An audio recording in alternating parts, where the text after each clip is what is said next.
Hello বন্ধুরা, দেখো আজকে আমি বাড়িতে বানিয়েছিলাম চিলি চিকেন। তো এখানে দেখো পেঁয়াজ, ক্যাপসিকাম, আদা, রসুন আর লঙ্কা কুচি কুচি করে কেটে নিয়েছিলাম। আর এখানে দেখো ছোট ছোট মাংসের পিসগুলোও করে কেটে নিয়েছিলাম। বাবা যেহেতু বাজার থেকে বড় বড় পিসই নিয়ে এসেছিলো, আমি কেটে কেটে সলিডগুলো নিয়েছিলাম।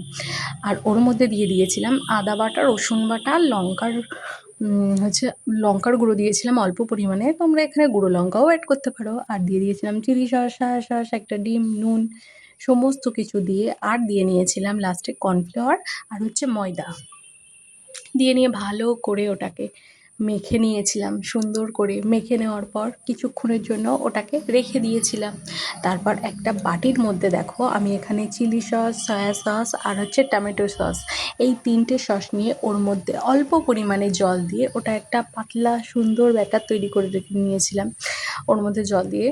এবার তারপর কড়াই বসিয়ে উনুনে কড়াইতে তেল গরম করে একে একে পকোড়াগুলো দিয়ে আমি ভেজে তুলে নিয়েছিলাম। লাল লাল করেই ভাজবে তোমরা।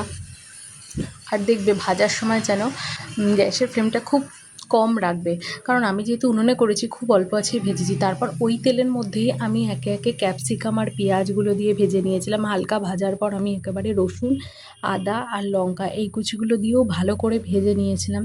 হ্যাঁ, সামান্য পরিমাণে একটু নুন দিয়েছিলাম, আমি যাই হোক এটা স্কিপ করে গেছে। তার মধ্যে ওই যে সয়া সস, চিলি সস আর হচ্ছে টমেটো সসের যেটা করে রেখেছিলাম ওইটা দিয়ে দিয়েছিলাম।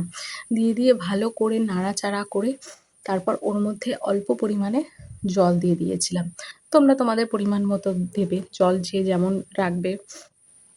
জল দিয়ে তার মধ্যে মাংসগুলো দিয়ে দিয়েছিলাম। আর অবশেষে দিয়েছিলাম আমি, সবশেষে আমি একটুখানি কর্নফ্লাওয়ার গোলা জল দিয়েছিলাম, যেটা আমি স্কিপ করে গেছি।